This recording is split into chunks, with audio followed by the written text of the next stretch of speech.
అనుకోలేదు. సహస్రా, ఏ సహస్రా, ఎక్కడికి వెళ్ళిపోయావు? ఆ రోజు ట్రైన్ లో నుంచి సడన్ గా మాయమైపోయావు. తర్వాత మీ ఇంటికి వెళ్ళా, అక్కడి నుంచి కూడా మాయమైపోయావు.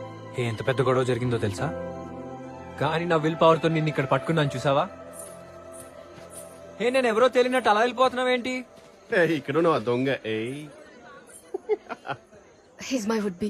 She my should be. ఏంటి మా ఎంగేజ్మెంట్ రాలేదు?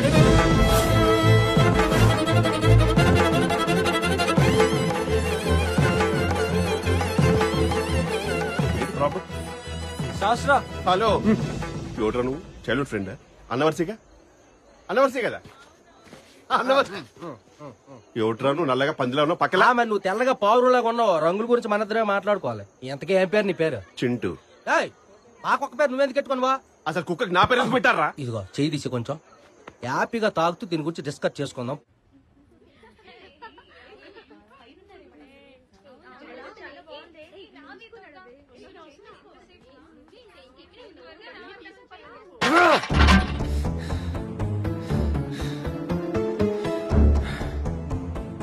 సహస్రా, అక్క.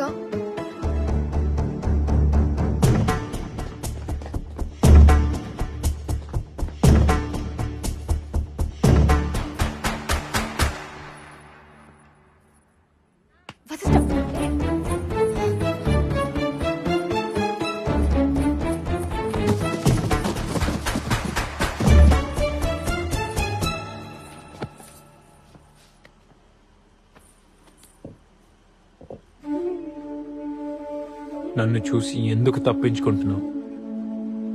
నా కళ్ళలోకి కళ్ళు పెట్టి ఎందుకు చూడలేకపోతున్నావు సహస్రా?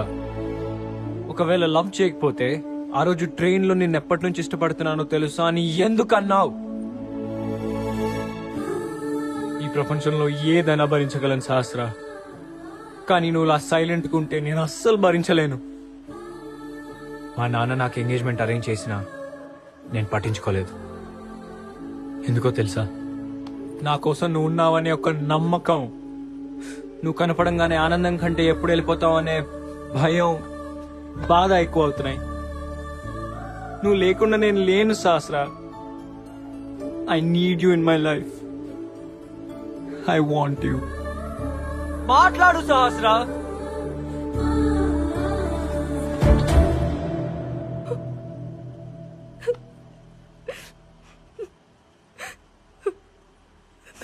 ఉంది.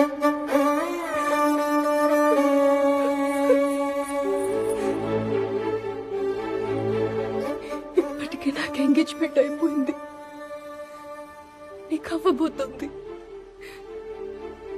మనం ఎన్నిసార్లు కలిసినా అన్నిసార్లు విడిపోవాల్సి వస్తుంది. ఇదే మన డెస్టినీ. కాదు సహస్రా, మనం విడిపోయిన ప్రతిసారి కలుస్తున్నాం. ఇప్పుడు నువ్వు వెళ్ళినా మళ్ళీ కలుస్తాం.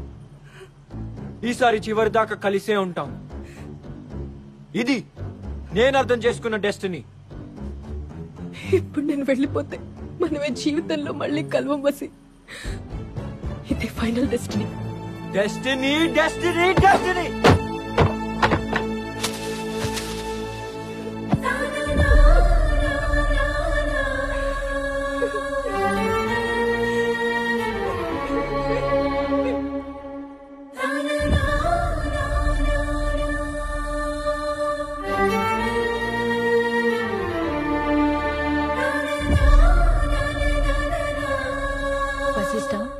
నేను సహస్ర అక్కని. తనకి ఎంగేజ్మెంట్ జరగడం నిజమే, అబ్బాయి మా బావే. ఇదంతా నా వల్లే జరిగింది, తనదేం తప్పులేదు. అప్పుడు ఇంట్లోంచి పారిపోయిన సహస్ర నేను ఎలా ఉన్నానో చూడడానికి నా దగ్గరకు వచ్చింది. అక్క, ఎలా ఉన్నావు? బావెక్కడా? సహస్ర, నేను రోజు చదివే రామాయణంలో రాముడు సీతను పెళ్లి చేసుకుని హ్యాపీగా ఉన్నాడేమో, కానీ నా జీవితంలో రాముడు నన్ను వదిలేసి వెళ్ళిపోయాడు.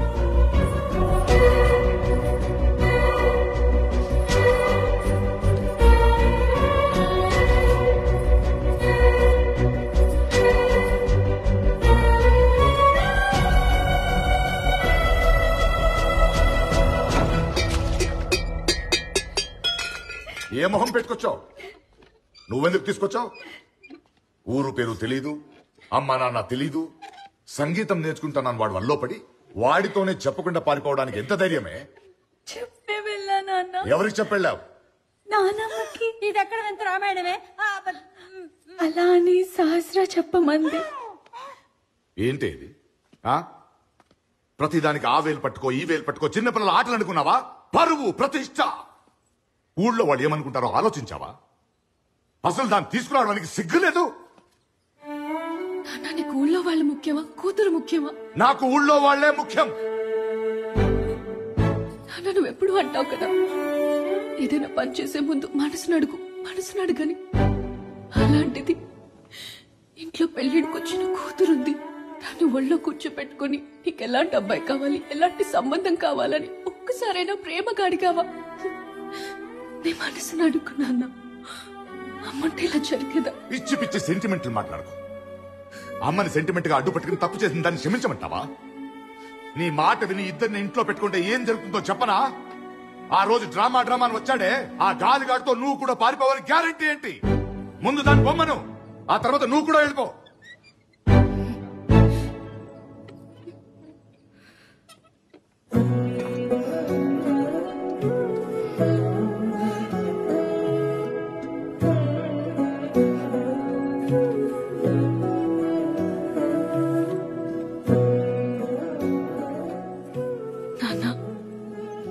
అమ్మ నీకెంతో ప్రేమగా ఇచ్చింది.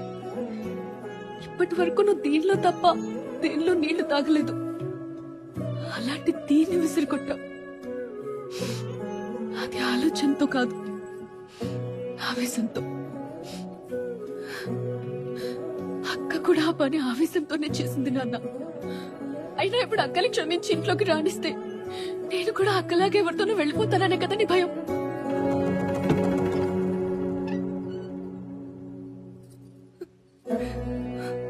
ఇప్పుడు చెప్తున్నా నాన్న, నువ్వెవరిని పెళ్లి చేసుకోమంటే వాడినే పెళ్లి చేసుకుంటా.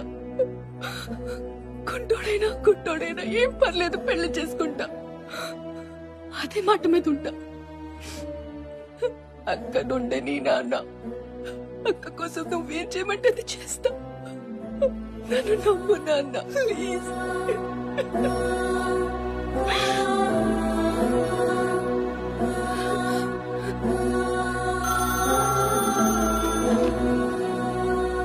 హలో అంకిత, నీ కొడుక్కి నా పెద్దదాన్ని ఇచ్చి పెళ్లి చేస్తానని మాటిచ్చాను కదా, సహస్రనిస్తున్నా. అవును